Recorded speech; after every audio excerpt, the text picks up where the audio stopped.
What is up, everybody? My name is Jeremy and welcome to the channel. And today we're going to be talking about the 3 wild dragons that are living on Dragonstone during the time that the Dance of the Dragons takes place. Miguel Sapochnik and Ryan Condal have confirmed that we will be getting wild dragons on the show, which is awesome news as they will definitely have a part to play in the story in the coming seasons. So without further ado, let's dive right in and learn all about the wild dragons of Dragonstone. Up first, we have Sheepstealer. Sheepstealer was born around 34 AC and was a wild male dragon living on Dragonstone during the time that the Dance of the Dragons took place.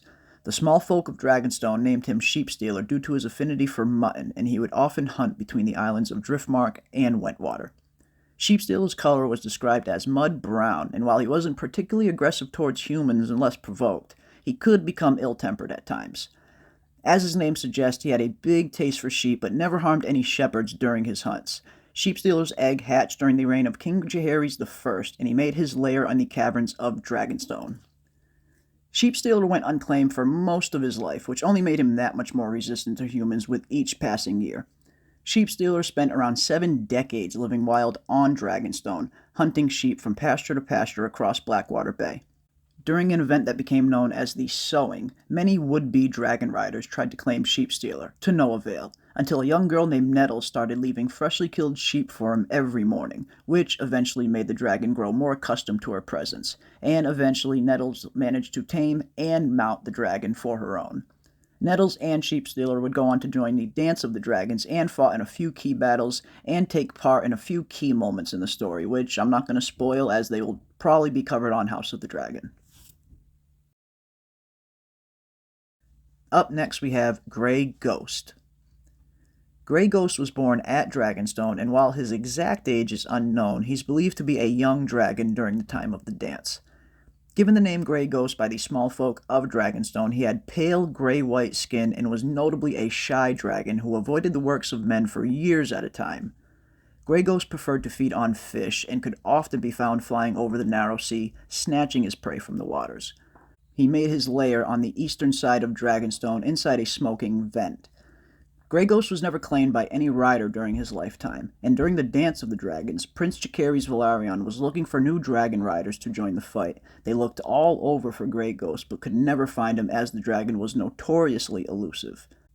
Then, in 130 AC, a ship saw Grey Ghost and another dragon fighting in the skies above Dragonmount, where Grey Ghost was eventually slain in the struggle. Many believe Grey Ghost was killed by another wild dragon by the name of Cannibal, as Cannibal was often known to kill and eat younger dragons. But it turns out another dragon was responsible for the carnage, which will be revealed on the show as well, so I don't want to go into too many details about that, but rest assured if we are getting Grey Ghost on the show, we'll be getting a pretty good dragon fight with it, I'm sure. Last but certainly not least, we have the Cannibal. Cannibal was the third and largest of the wild dragons living on Dragonstone. Although his age is unknown, some believe that the Cannibal lived on Dragonstone even before the Targaryens arrived, which would make him incredibly old, and it would make Cannibal the only dragon living in Westeros that doesn't hail from the Targaryen line. The small folk of Dragonstone named him Cannibal due to the fact that he would often kill and feast on younger dragons and dragon's eggs.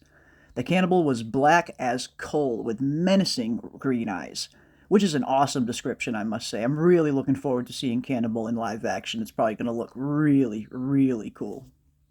The Cannibal was known to attack smaller dragons, and he made his lair on the eastern side of the Dragonmount. Prior to the Dance of the Dragons, many would-be dragon riders would attempt to claim Cannibal for their own, only to end up decorating his lair with their bones. Cannibal had built up such a fierce reputation by the time the dance kicked off that when more dragon riders were needed, he was the one dragon that nobody risked disturbing. In 130 AC, when the carcass of Grey Ghost was discovered, many believed that it was Cannibal that did the deed, only to discover later that another dragon was responsible. Cannibal was one of only 4 dragons to survive past the Dance of the Dragons, but would later go on to vanish after the war. I gotta say, I'm really looking forward to getting some wild dragons on screen. Once it was confirmed by Ryan and Miguel that they would be making an appearance on House of the Dragon, I got really excited, because not only do they play a part in the story, but I'm really looking forward to seeing the dragons in their natural element, in their own habitat, on Dragonstone, in these smoking vents and things like that. I really hope we get some good scenes like that on Dragonstone. But that is going to do it for us today on the Wild Dragons of Dragonstone. Really looking forward to seeing them make an appearance. But as always, don't forget to like, subscribe, and leave a comment down below. And hit that bell for notifications so you don't miss any of our upcoming content in the future. And let me know down below, which dragons are you looking forward to most seeing on the show? Whether it's the wild dragons or other dragons, I love hearing about that stuff. And as always, I want to thank everybody out there for watching, and we will see you on the next one.